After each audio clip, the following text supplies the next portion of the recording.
নেত্ৰজিৎ বৰা মন্ত্ৰী পীযুষ হাজৰিকা ৰাজ্যৰ মুখ্যমন্ত্ৰী ডক্টৰ হিমন্ত বিশ্ব শৰ্মাৰ মাজত বিসম্বাদ বাঢ়িছে। এই গুৰুতৰ অভিযোগ এবাৰ বিধায়ক অখিল গগৈৰ। এটাৰ পিছত আন এটা বিস্ফোৰক অভিযোগ উত্থাপন কৰা অখিল গগৈ এবাৰ মন্ত্ৰী পীযুষ হাজৰিকা আৰু মুখ্যমন্ত্ৰী হিমন্ত বিশ্ব শৰ্মা সন্দৰ্ভত কেইবাটাও বিতৰ্কিত মন্তব্য কৰিছে। সবিশেষ দৰ্শকসকলৰ বাবে জনাইছো গুৰুত্বপূৰ্ণ খবৰ। মুখ্যমন্ত্ৰী আৰু মন্ত্ৰী পীযুষ হাজৰিকাৰ মাজত বিসম্বাদ বাঢ়িছে। এবাৰ মন্ত্ৰীসভাত মৰ্যাদা হানি কৰা হ'ল পীযুষ হাজৰিকাৰ। সিন্ডিকেটৰ প্ৰসংগ উত্থাপন কৰি বিতৰ্কিত মন্তব্য অখিলৰ। মুখ্যমন্ত্ৰী আৰু পীযুষ হাজৰিকাৰ বিৰুদ্ধে এবাৰ গৰজি উঠিল অখিল গগৈ। আৰু বিতৰ্কিত মন্তব্য কৰিছে অখিল গগৈ। আৰু অখিল গগৈ মতে পীযুষ হাজৰিকা আৰু হিমন্ত বিশ্ব শৰ্মাৰ মাজত হেনো বৃদ্ধি পাইছে বিসম্বাদ। এই মুহূৰ্তত পোনে পোনে অখিল গগৈৰ সেই মন্তব্য আমি শুনাই ল'ব বিচাৰিছো। মন্ত্ৰীসভাৰ সম্প্ৰসাৰণ হ'ল, মই যোৱা 5 বছৰত দেখিছিলোঁ যে আচলতে অসমত মন্ত্ৰী মানে এজনেই মন্ত্ৰী আছে। মুখ্যমন্ত্ৰীৰ পাছত কামৰ মানুহ এজনেই আছে, সেইজন আছিলে পীযুষ হাজৰিকা। মিছা কৈ লাভ নাই, মোৰ লগত সদায় কাজিয়া হয়, মোৰ লগত সদায় তেওঁ কাৰণ হেৰি আছিলে কি কয় আপোনাৰ আমাৰ সংসদীয় পৰিক্ৰমা মন্ত্ৰী আছিলে, সদায় বিধানসভাত মোৰ লগত তেওঁৰ কাজিয়া হয়। কিন্তু কাৰ্যত অসমত মুখ্যমন্ত্ৰীৰ পাছত যোৱা 5 বছৰত এজনেই মন্ত্ৰী আছিলে, কামৰ মন্ত্ৰী আছিলে, সেই মন্ত্ৰীজন আছিলে পীযুষ হাজৰিকা।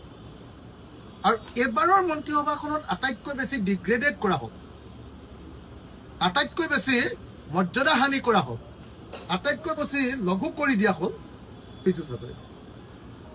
মই সুধিলোঁ বহুতক, মই এইকেইদিন ব্যস্ত আছিলোঁ ঘৰৰ কামত, তো গতিকে বিভিন্নজনে মোক কৈ আছে যে পীযুষ হাজৰিকাক ডিগ্ৰেড কৰিলে মুখ্যমন্ত্ৰীয়ে।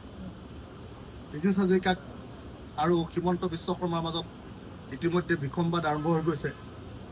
পীযুষ হাজৰিকাই মুখ্যমন্ত্ৰীৰ চকীখনৰ পিনে চকু দিছিলে, সেইকাৰণে তেওঁক খেদিলে বুলি কৈ আছে। মই কৈ থকা শুনিবলৈ পাইছোঁ।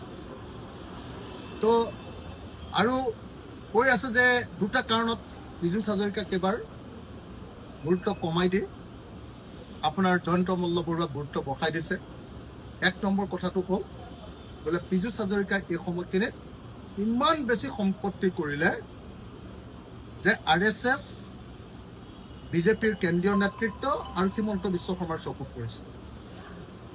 মোৰ তেতিয়া আকৌ মনত পৰিছে যে আৰে ভাই, যদি আটাইতকৈ বেছিকে সম্পত্তি কৰাৰ কাৰণে কোনোবাই মন্ত্ৰীসভাৰ পৰা গুৰুত্ব কম পাব লাগে, তেতিয়াহ'লে সেই মানুহজন নিশ্চয় হিমন্ত বিশ্ব শৰ্মাই হ'ব লাগে।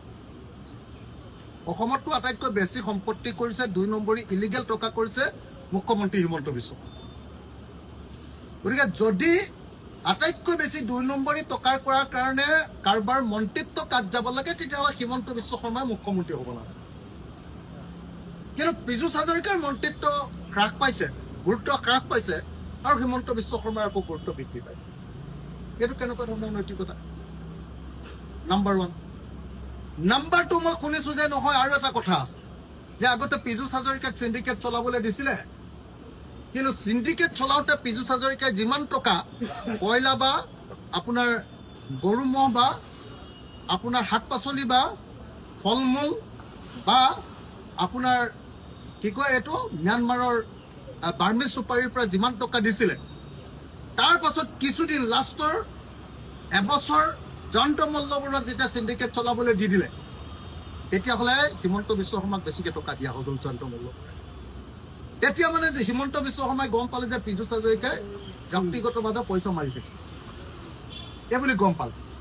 সেই গম পোৱাৰ কাৰণে মানে যিহেতু জয়ন্ত মল্লবৰুৱাই বেছিকৈ পইচা দিছিলে, পীযুষ হাজৰিকাতকৈ চিণ্ডিকেটৰ পইচা বেছিকৈ দিছিলে, গতিকে জয়ন্ত মল্লবৰুৱাক এইবাৰ বিত্তমন্ত্ৰীৰ দায়িত্ব দিছে, চিণ্ডিকেট কৰিবৰ কাৰণে আপোনাৰ কি কয় এইটো ফৰেষ্ট এণ্ড এনভাইৰনমেণ্ট ডিপাৰ্টমেণ্ট দিছে, আৰু সমস্ত চিণ্ডিকেটৰ ঠিকাটো জয়ন্ত মল্লবৰুৱাক দিয়া বুলি মই জানিবলৈ পাইছোঁ। এই বুলি মই শুনিছোঁ, তো সেইটো কথা মই নাজানো।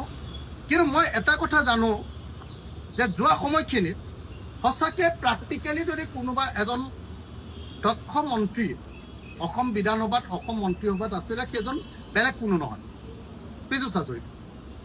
পীযুষ হাজৰিকাৰ লগত মোৰ সদায় কাজিয়া, কিন্তু তাৰ পাছতো মই সদায় কওঁ যে ৱাটাৰ ৰিচোৰ্চ মিনিষ্টাৰ হিচাপে তেওঁৰ যিটো ভূমিকা আছে, সংসদীয় পৰিক্ৰমা বিভাগৰ মন্ত্ৰী হিচাপে তেওঁ যি ধৰণে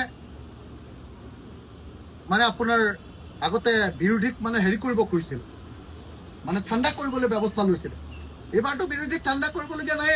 এইবাৰ সংসদীয় পৰিক্ৰমা দপ্তৰৰ মন্ত্ৰী দিবলগীয়া কোনো কাৰণেই নাই, কাৰণ এইবাৰ বিৰোধীয়ে নাই। এইবাৰ 22জন নে 24জনে মানুহ নহয় জানো? গতিকে এইবাৰতো কামেই নাই, অকল 24জন মানুহ। গতিকে এই গোটেই ঘটনাটোৰ পৰা এটা কথা বস্তুটো খাটাং হৈছে যে জয়ন্ত মল্লবৰুৱাৰ যিটো ওজন বৃদ্ধি পাইছে, এইটোৱে হিমন্ত বিশ্ব শৰ্মাৰ হাতলৈ হয়তো চিণ্ডিকেটৰ ধন অলপ বেছিকে যাব।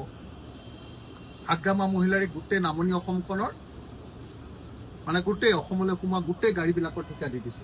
সেইকাৰণে ট্ৰেন্সপৰ্ট ডিপাৰ্টমেণ্টটো দিছে BPF।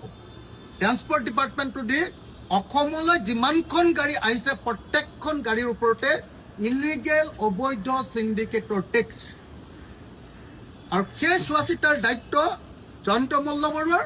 আৰু জয়ন্ত মল্লবৰুৱাই পীযুষ হাজৰিকাতকৈ অলপ বেছিকৈ পইচা আনি দিয়াৰ কাৰণে পীযুষ হাজৰিকা ডিগ্ৰেডেড আৰু জয়ন্ত বৰুৱাৰ প্ৰমোচন, এই বুলি মই খবৰ পাইছোঁ। গতিকে এই মন্ত্ৰীসভাখনত এটা কথা খাটাং হৈ পৰিছে যে যিয়ে বেছিকৈ আটাইতকৈ চিণ্ডিকেটৰ মালটো বেছিকৈ গোটাই দিব পাৰিব তেওঁ ডাঙৰ মন্ত্ৰী হ'ব, আৰু যিয়ে চিণ্ডিকেটৰ মাল বেছিকৈ নিজে খাই দিব, যি মন্ত্ৰীয়ে, তেওঁ ডিগ্ৰেডেড হ'ব। মই বুজি পাইছোঁ সেইটোৱে, আৰু তাৰ বাহিৰেতো মই বেলেগ একো বুজি পোৱা নাই।